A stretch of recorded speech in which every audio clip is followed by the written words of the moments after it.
Introduction to Human Resources Management, Chapter 16, Managing Human Resources Globally. The slide says that most companies now function in a global market.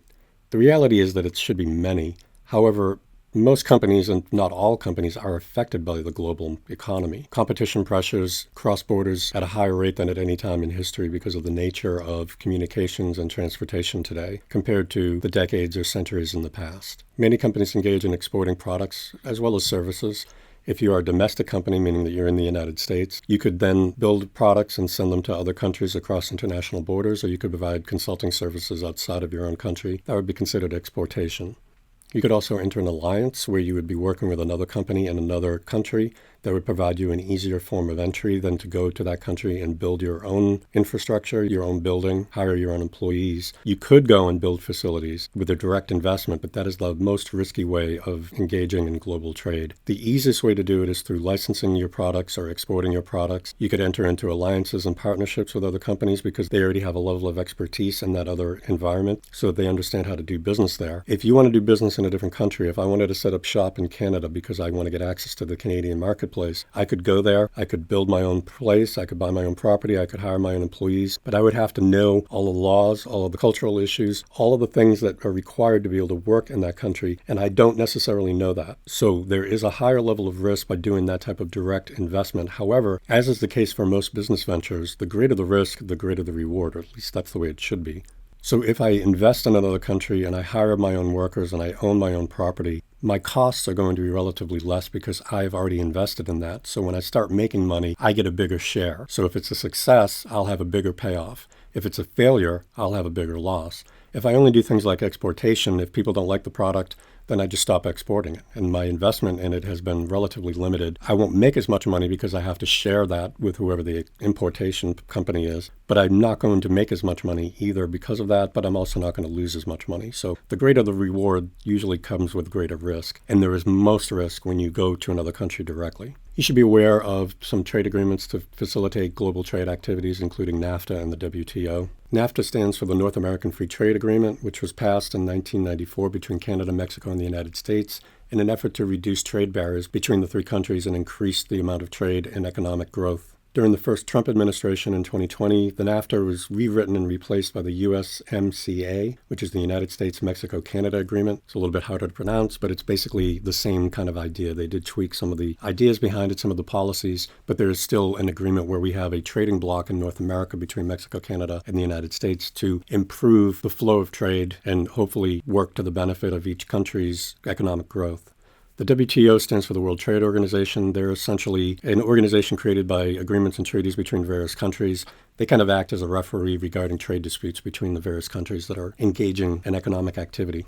We talked about outsourcing and offshoring in an earlier chapter. This slide just gives you an example. Countries like India are used often for outsourcing locations. So if a company in America wants to have their customer service taken care of someplace else where the cost of living is cheaper, that means that they would have less money that they would have to spend for their employees, and they could realize a cost savings, which would make them more profitable. Interestingly, the reason that a lot of these companies select places like India for customer service is because a great deal of people in India do speak English, because India, like what became the United States, had been previously colonized by England or the United Kingdom. So we both have the ability to speak in English. So if you have customer service, the cost of living being much lower in India means that the employees working in customer service have to be paid less, but they do speak English by and large if they recruit the right people, and then they can reduce costs by doing that. So that's just one example of outsourcing as part of the global environment. When you're talking about employees in an international workforce, if you have a company that does have a presence internationally in multiple countries around the world, you will have employees that from time to time will be assigned or will have to travel to do work in other nations. The domestic location where they typically work is known as the parent company. That's where the organization's headquarters are located. So if we're in Boston, we're domestically a Boston company. Our parent country would be the United States. The host country is another country other than the parent country where we operate a facility. So if I've got a place in Mexico or a company in Canada, even though the parent country would be the United States, Canada and Mexico would be hosting us as well. So we would be operating facilities there through that direct investment I referenced. A third country is like a third party. It's just a country that is neither a parent country or the host country. And an expatriate is an employee who's been assigned to work in another country. So if you work in my Boston office and I say, hey, as part of our development program, I'd like you to do some work in Canada, see how things go in Canada, or maybe in Asia or in Europe or Africa or somewhere. I could give you an assignment over there as part of your development. It could be based on need. We simply need somebody to go over there. The development may be tangential or secondary to that element, but it depends. If you leave the country, then you become known as an expatriate. You're going to be working in a different country because you've been assigned there. As for the companies themselves, an international organization sets up operations in one or more foreign countries. So the example that I gave you, we may have our headquarters in Boston, but I also have a branch company in Canada and in Mexico. That would make me an international organization.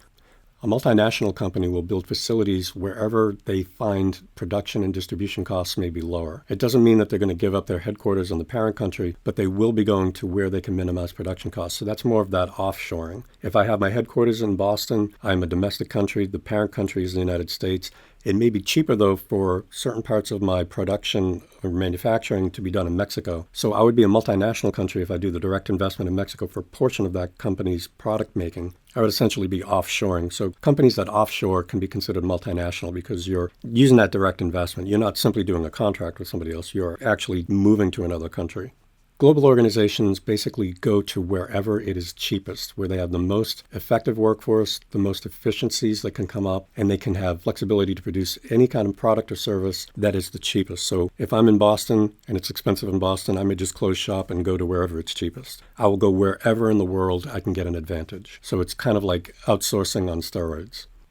The next slide just goes through the examples that they give for global participation. If you're a domestic company, your parent country is basically all you've got. If you're an international company, you have a parent country where your headquarters are located, but you may have a foreign subsidiary. In the example I gave, Canada or Mexico. Multinational, you may have multiple places where you've outsourced or offshored some portions of your company. You still have the corporate headquarters in the parent country. Even a global company will still have a corporate headquarters, but they will be much more active in moving from host countries because they will go wherever their pricing is cheaper, and it could change over a few years. They may be a different company in 10 years than they are right now.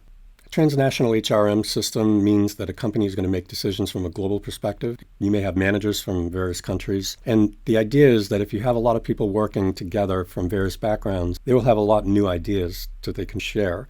And you can get these hybridization of ideas. If you only work in one place and you're only surrounded by people who've worked there, you're going to be kind of limited on what your experience is when you try to come up with a solution or an innovation of some sort. When you have people from all over the world that typically switch and mix and match, they will come in with different experiences, and that can create a higher level of innovation, which could result in greater profits.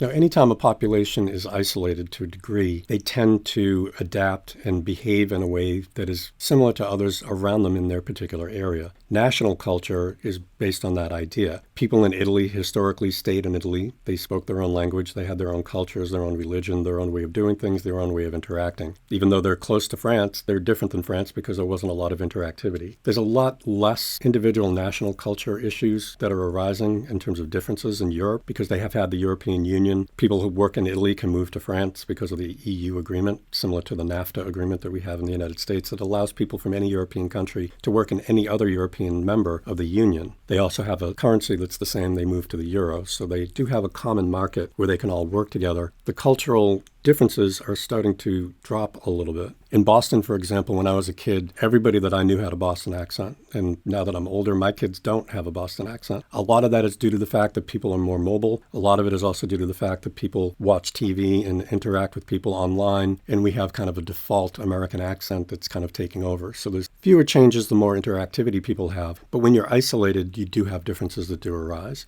I mentioned before, I believe, that culture can also relate to each company because each company is going to be isolated from its competition. So the way of doing things, a small c culture, let's say, instead of a national culture, which would be a capital C, small c culture is going to be a little bit of a difference between the way different companies, even if they're in the same industry, behave. They may have different ways of interacting, different strategies, et cetera, and that will contribute to the way their culture develops. From a national perspective, the culture of a country can greatly affect a country's laws. That's important to note if you're going to be moving into a global marketplace. If you're McDonald's and you want to sell hamburgers, you might not want to sell hamburgers in India because part of the religious culture in India, many people view the cow as sacred. And if you are killing cows and eating them, it would be offensive, potentially even illegal, depending on where you are. If you look at the videos that I put up, I think it was McDonald's around the world, it's in Canvas. When you go to the India, they have a veggie burger, or they'll sell other meats that are not considered to have a religious significance. If you are Anheuser-Busch, owned by InBev, a European company, you probably won't be able to sell alcohol in Saudi Arabia because the culture, which is predicated on the Muslim religion in Saudi Arabia, has led to laws that make alcohol illegal in some circumstances, or if not most. So if you're doing business in another country, you need to understand how the culture may affect the laws, but also, even if it's legal to do things, it may be that you're trying to participate in a field that would be frowned upon because of the cultural mores of the country. Culture can be expressed through customs, the way people behave, the things that they do on a regular basis, their languages, not just French versus Italian or Spanish versus English. It can also have to do with borrowed words, and even the United States and England, we share a common language, but they're very different. The culture in England, we spoke the same language, but we've been isolated a little bit. If you're talking about the hood of a car in America, you're talking about the bonnet. In England, if you're talking about the trunk of a car, you're talking about the boot. If you're talking about an elevator in America, it's a lift. We go to the hospital in America, it's in hospital in England. So even if you're speaking the same language, you can have differences based on culture. Within the United States, people refer to things in different areas as different things. When I was a kid, soda, Coca-Cola, Sprite, things like that, we called tonic. And that was about the only place in America that did it. It doesn't happen very frequently any longer. We usually just call it soda. But in the South, they would call the same thing that we call soda or tonic. They would call that pop. So you would have cultural differences based on the way people who are isolated to some degree continue to talk and share their experiences. Custom can influence what people value, so the way that you make decisions about what's important can be dictated by your custom or your culture. So companies need to be aware of that, both for doing business or for hiring people in different backgrounds or different countries and different cultures. Culture will have an impact on the practices that you have. What works in one location may not translate very well to a different country with different laws and different cultures. Some of the factors that you need to look at when you're talking about international markets, things that they look at include individualism and collectivism. Take all of this with a grain of salt because some of this could be perceived as stereotyping. Most of it is based on studies that are very general, so there's always going to be an exception to the rule. So when I say things like Western countries tend to be more individualistic and Eastern countries tend to be more collective, there's always going to be a very collective person in a Western country and a very individual person or company in an Eastern country. But by and large, statistically, it shows that people from Western countries tend to have more of an individual look. So if you're a company with a Western presence, your employees are probably looking more for themselves rather than the company. Whereas if you're from a different culture that has a collectivist background, it may be a little bit more focused on the good of the entire whole, the company, rather than the individual employees. That's something to at least keep in mind. As I said, there's always an exception to the rule. Power distance relates to how culture deals with the power or the distribution of power. In some cultures, it's perfectly okay to go to the boss of an organization and speak your mind. In other cultures, it would be considered very rude or completely inappropriate to do so. You have to understand when you're doing business meetings with people from different cultures, the way that you talk, the way that you address people, there may be some level of deferment or respect to people with different positions. That's something to keep in mind as well. Uncertainty avoidance, some cultures really are playing it safe. Some are more willing to take risks. Again, this one comes out to be a little bit of a stereotype, but they have categorized number 4 as masculine versus feminine. So whether a culture tends to be more patriarchal to traditional roles of what a male does versus what a feminine perspective would be considered, and these are the traditions of what is considered feminine or masculine. You can also have countries and cultures with short-term versus long-term orientation in general. The Eastern countries tend to be more long-term oriented, while the short-term Western countries tend to focus on, am I going to make any money over the next quarter? They may not care about the next 5 years quite as much. And then there's also a new one that they've added is indulgence and restraint. Whether or not you'll control your impulse, whether you'll reserve yourself or restrain yourself from doing something on impulse, or whether you'll be more restrained and focus on it. Sometimes a lot of these go together. Where you are collectivist, you may have more of a long-term or restrained culture. Sometimes individualistic cultures go with short-term orientation and higher levels of indulgence. Again, these are very general ideas, but it's something to keep in mind. It's a good thing to keep in mind, even if it is general, because it does indicate that there are differences. Now, as I said, there are always exceptions, but there are differences and you do need to be aware of them. When you have employees and managers that are going to different regions or different countries, going to a host country, they have to be aware of the cultural differences because, the old expression about being a fish out of water, if you are having trouble dealing with the culture of the place that you're working, it's going to be hard to deal with the work as well because it does contribute to your ability to perform. One way around it is you can just recruit people who have knowledge of other cultures. So when you are recruiting and selecting people, you can use that as an idea. If we know that we're expanding, if we know that we're already an international or a global company, we may want to look for people that are capable of having the flexibility to go from one nation or one culture to another and work within that system. If you don't have managers with knowledge of other cultures, what you really have to do is have a robust training system to prepare them to be able to go for their assignments when they become expatriates, or to even work with other people within the company that are from other areas. You may just have a meeting online with people from 6 different countries because you have a very large company with a global presence. They're all going to be operating with different languages, different cultures, different ways of doing work. The more you know about it, the less likely you will have conflict with it.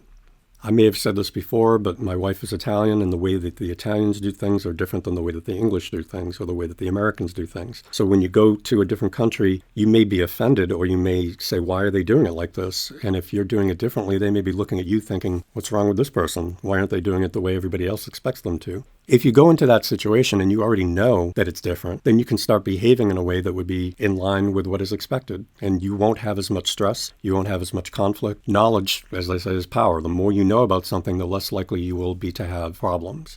There's a psychological theory known as the contact hypothesis, and it basically states that the more contact that you have with people who are different from you, the less you will view them in a negative light. You will understand why they're different and not believe that those differences are a problem. It's simply a different way of doing things.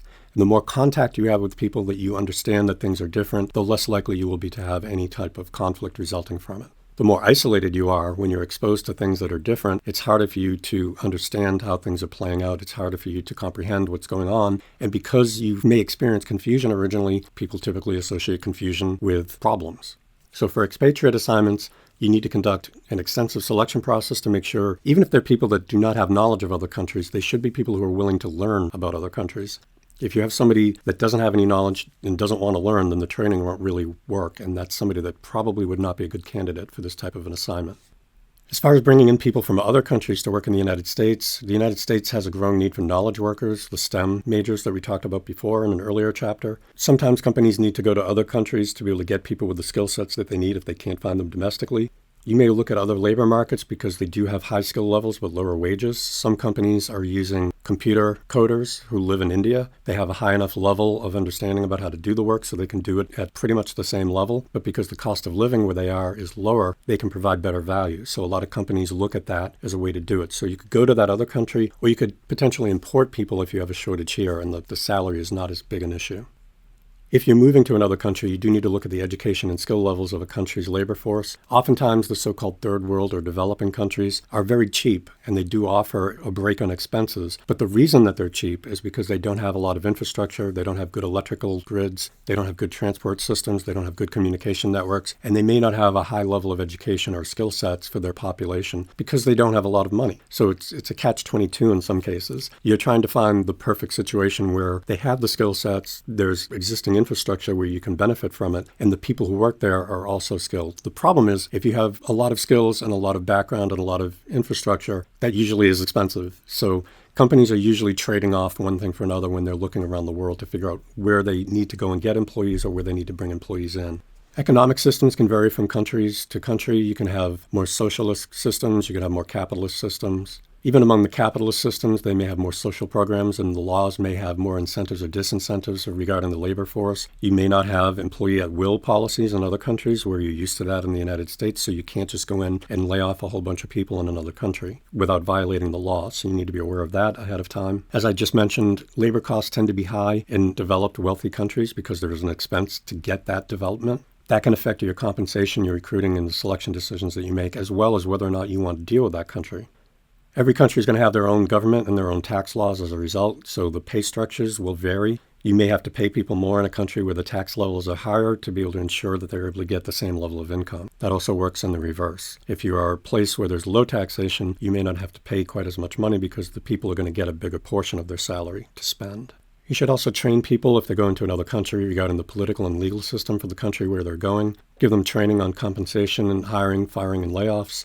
Depending on how the governments are interacting with one another, you may have a trade war. There could be barriers of trade such as tariffs or embargoes or limitations on investment. That can change sometimes overnight, so you have to be aware of where you're going. I believe one of the first assignments that we have was talking about McDonald's investing in Russia, and then after the invasion, what are you going to do when there's a lot of restrictions on investments in countries that have been deemed inappropriate by the government where your company is located? Keep all of that in mind if you're moving into another area.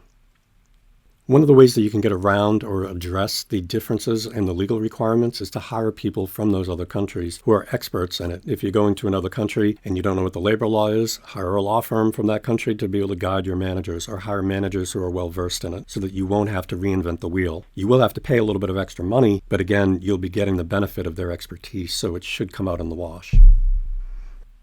Relevant issues regarding HR planning in a global economy includes the local market pay rates and their labor laws, where you should go for international facilities regarding the cost and availability of qualified workers, what kind of financial and operational requirements are there going to be? Do we do the direct investment? Is it worth that risk? Or do we simply use licensing agreements and start exporting our products and services? You may involve outsourcing or even offshoring, and job design could vary from country to country. You could have the same idea of a job, but the duties could be different because their job design has been done under a different environment.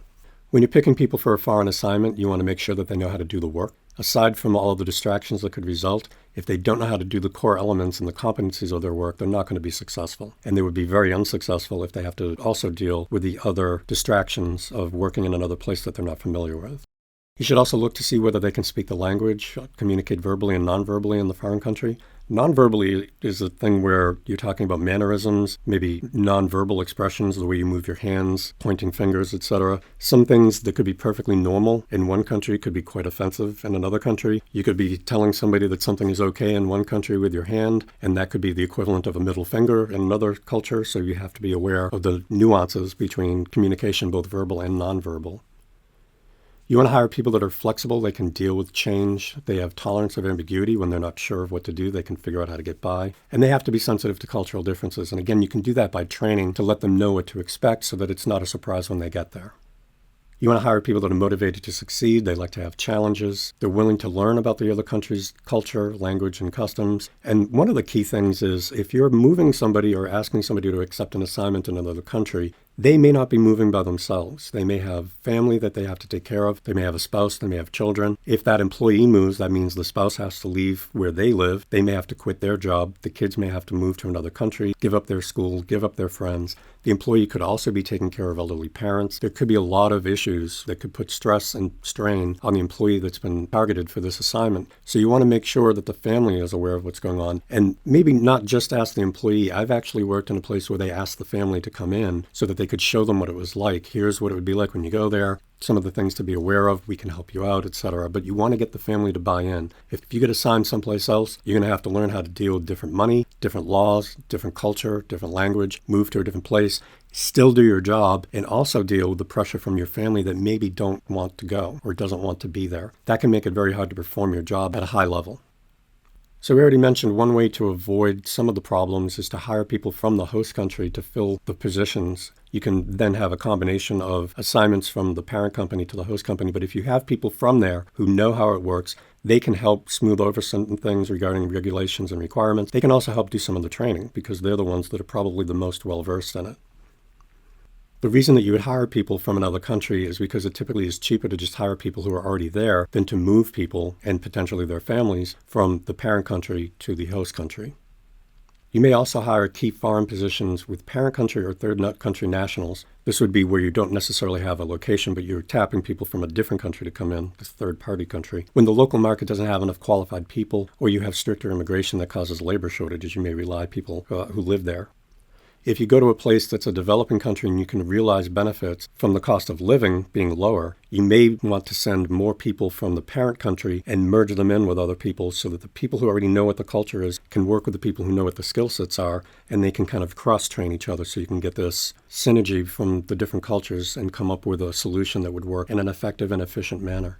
The next slide shows the stages that are associated with the assignment to a foreign country. First is the honeymoon.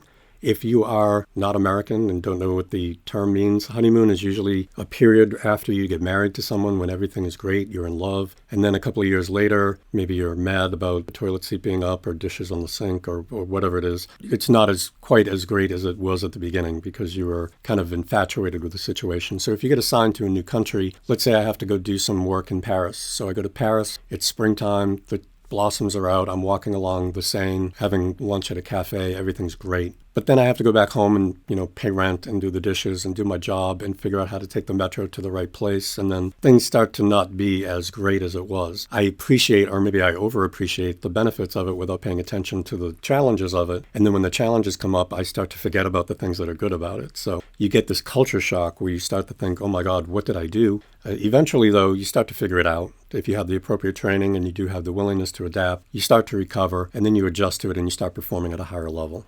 Training and development programs should be effective for everybody that's participating. It doesn't matter where they're coming from. So if you're coming from one country and going to another or vice versa, you should be able to cover all of the material that would be relevant. Giving them advanced training to figure out how to deal with moving to another country is really key for the reasons I already mentioned. The training program itself should have objectives. You should come up with what you're trying to learn at the beginning. Figure out what the training techniques and strategies and media are. Some of them should be in person. Some should be case studies. Some should be people who worked on a foreign assignment before coming in and talking to the group. Some of it could be online. If you're telling people what the train system looks like, how to use the money, where the banks are, that doesn't necessarily have to be something that they have to do in person. But understanding, bringing in somebody from another culture in the classroom and letting them talk to them, that can go a long way. Figure out what types of interventions and conditions have to be in place for the training to meet the objectives. So once you define what the objectives are, how are you going to get there? That's the type of things that you need to include in the training to be able to achieve those objectives. And what I just mentioned about bringing in people, whatever the format is going to be, all of that should match up to be able to fulfill the objectives. Usually it's somebody in HR, but you need to identify who's going to be involved in reviewing and approving the program. If you're a big enough company and you have this type of employment transfer taking place on a regular basis, you may have a dedicated person working for it, or it could simply be part of what a training director takes care of. You may have people from different backgrounds all in the same training course, especially if you're going to another country and you've got your own expats that are over there meeting up with the people who are there. You want to make sure that they understand what those differences are so that there's no conflict while they're trying to learn from each other. Some of the effects of culture on training, again, we talked about individualism versus collectivism. Your training, if you're from a culture that embraces individualism and you're training people in a culture where it's more collective, it may not translate particularly well. Same with uncertainty avoidance, the masculinity, power distance, and time orientation. Some places want to jump right into work immediately. Some of them want to just do more, let's have lunch, let's talk it over. It's more of a formal setting. So when you're doing training, just like anything else in the company that you're dealing with a different culture, you need to understand that the training needs to be designed to address any differences in culture that you may be experiencing from the people who are attending. Getting people ready for transfer to go to an assignment to become an expatriate, you want to get them ready. That's the training that we talked about. You may want to give them a language course. The assignment itself is part of that development. Give them a formal program when they get there. Maybe have a mentor that they can hook up with when they arrive at the new location to help walk them through some of the challenges that they would experience when they arrive. And then after you've been there for a while, after you've gone through the honeymoon and the culture shock and adaptation and adjustment, you may be comfortable where you are, and coming back home may be kind of a culture shock as well. My sister worked in Italy for 30 years, and she became an Italian citizen, but when she had children, she wanted to come back and let them play with the grandparents. So she came back to the United States, and she felt like, for a while, like she didn't have a home. Like she wasn't really American anymore because she'd lived in Italy for so long. She was never really Italian, but when she moved back to America, she missed some of the things that she liked about Italy. When she was in Italy, she missed some of the things she liked about America, and vice versa. So it can be kind of confusing. I mean, that's an extreme example because she was there for so long. But if you do 2, 3, 4 years in another place and then you have to go to a different location or even come back home, home may not seem as familiar as it was before you left. So letting people know what's going on, what changes have happened. You can go back and politics are different. The people in your neighborhood are all different. You have to be ready to understand how things have changed, and keeping people abreast of what's going on makes it easier for them to adapt when they move back. You also want to do performance management for these employees, whether they're foreign employees working for you in another location or they're your employees working in a foreign location. Again, you need to be aware of the legal requirements, the local business practices, how the culture plays into it. You have to look at certain behaviors, the way that you do your training and you run your business. They may be different depending on the culture and the law. Same thing with the way that you do your performance management. So you may be reviewing one thing in one location, but you may be looking at a different thing in a different location because it requires it based on the culture and the situation in which they are working. Who's going to perform the rating? How much feedback is required? Again, you have to look at the industry standards and the laws regarding it because you cannot necessarily use the same performance management system that you use in one country in another. Pay is also different because every place that you're going to be looking at has different costs of living. Even within the United States, it's much more expensive to live in Boston or Washington or Los Angeles or San Francisco than it is to live in Boise, Idaho. So if you go to another country, it could be more expensive. London, to me, is very expensive compared to Boston. But if you go to some other places, it could be much less expensive. The dilemma that you face is when you take somebody who's making $150,000 in America and you send them to a place where $150,000 is worth $500,000, do you pay them less or do you keep paying them the same? If the tax rates are different, even though the money is relatively the same, but they have to pay more in taxes, do you have to pay them more to make up for the fact that they may be considering themselves to being punished economically by taking this assignment? There's no great answer for this. It's usually something the companies have to figure out by looking at benchmarking with the competition and talking to your employees and figuring out what your strategy is to determine the appropriate rates of pay and how you want to address the differences. The next slide shows the differences that the same jobs would be paid in different countries. So Germany, South Korea, and Mexico. If you're a manager in Germany, you make more money than pretty much anybody else. That's the same for Mexico, but they make much less in terms of thousands of dollars per month. By and large, whether you're service and sales, craft and related trades workers, or clerical service workers, they're all fairly consistent relative to one another. Craft and related trades makes more than clerical in all of the countries, it seems. When you break it down into individual jobs, there could be some really distinct differences. Germany may pay bus drivers more than Mexico pays bus drivers relative to the cost of living. So there could be various changes regardless of the job type. Even within the job type, there could be fluctuations that you need to be aware of. As noted previously, compensation is a big part of an expense of a company, and the lower your compensation is, potentially the higher your profit is, but that can't come at the expense of losing good employees, which could also eat into your profits. So when you're figuring out wages, whether it's domestically or abroad, you do have to look at differences in education, skills, and productivity, but also make sure that it fits within the legal differences and the requirements and the cultural differences of every country that you're operating in. For incentive pay, we talked about that in an earlier chapter. You have to make decisions about incentive pay, bonuses, stock options. In order to get people interested in these foreign assignments, you may give them a bonus or you may give them a stock option if they complete the assignment, for example. The way the United States and Europe, for example, give out stock options, there are differences in the laws. I don't work in Europe, so I don't know what they all are, but if you are operating a business in a different environment, whether it's under the European Union or in China or in Australia or anywhere else, those laws may be different about the ways that you can provide incentive pay. Same thing goes to benefits. As I mentioned, if you move to Europe, you may be covered under the health plan over there, or the company will have to figure out a way to get them bought into the health care plan over where they're working. The tax rates, again, may be higher because you are paying for that health care. Companies are going to have to figure out the best way to determine what the pay should be and recognize what's going on so that people don't lose health care or they don't have access to health care if they go to a foreign assignment. Many people figure that the United States, the employees here work harder and longer than anywhere else. If you compare it to the rest of the world, though, it looks like Mexico on this chart comes out at exceeding 2,000 hours a year. Now, 2,000 hours is about 40 hours a week times 52 would be 2,080. So that would be working 5 days a week all year round, the equivalent of it. In the United States, it's a little bit around 1,800, I would say, which probably builds in some paid time off for holidays, etc. You may have to work extra time overtime. Japan, which has always been historically considered to be workaholics in terms of generalization, they actually work fewer hours than the United States. And then the European nations, the United Kingdom, Netherlands, and Germany, they do tend to work fewer hours per year. Working a lot of hours doesn't necessarily mean that you're getting more done. There have been studies where companies have dropped their workload from 40 hours a week to 32 and a half or 30, and they found that because the employees were more focused on the time that they were at work, they were more productive. So even though they worked fewer hours, they had more time off to regenerate and focus on the job when they were working, and they were more productive. So the amount of money that you lose by paying them for working shorter hours may be more than made up by the impact on productivity. A lot of times if you're working an 8 or 10-hour shift, you'll have employees that are reading the newspaper, social media, they go out for lunch, they talk to their friends around the water cooler, whatever it may be. The amount of hours that somebody works on an 8-hour day is very rarely 8 hours. But if you have a 5-hour day or a 6-hour day, you may be more focused on getting the work done because you know that you're going to be out of there pretty soon. So that can actually increase productivity. So just looking at this chart doesn't necessarily mean that people in Germany are not as productive as the people in the US because they don't work as long.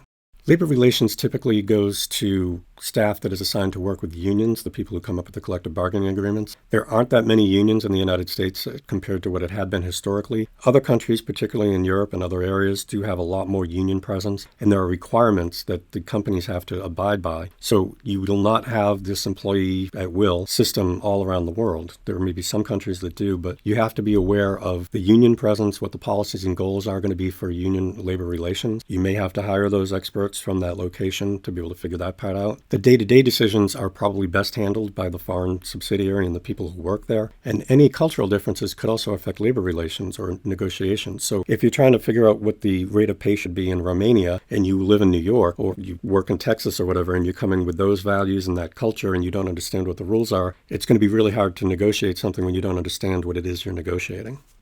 We kind of already talked about this a little bit, so I'm going to skip through this slide pretty quickly. When you're selecting expatriate managers, you have to make sure they know what they're doing, and they have to be able to adapt to new cultures. Typically, people with a high positive self-image, people that are confident in their ability, and they have a good sense of well-being, they're going to be able to put up with the stresses that would potentially result from going to a new environment.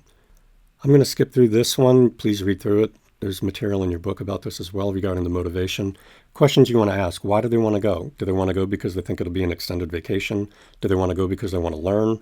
Are there any health issues that they have? Do they have any chronic diseases? Is there going to be an issue getting them the appropriate care that they need if they move? Can they speak the language? If you go to Europe, you're going to find somebody that speaks English, mostly on every street corner if you had to, and a lot of businesses that interact with the UK and the United States and Canada, as well as Australia, they speak English because it makes business sense to do so. But there are going to be some countries that have less availability to it, and you are going to have to learn some of the language. You also talked about the family considerations, so again, read through all of this.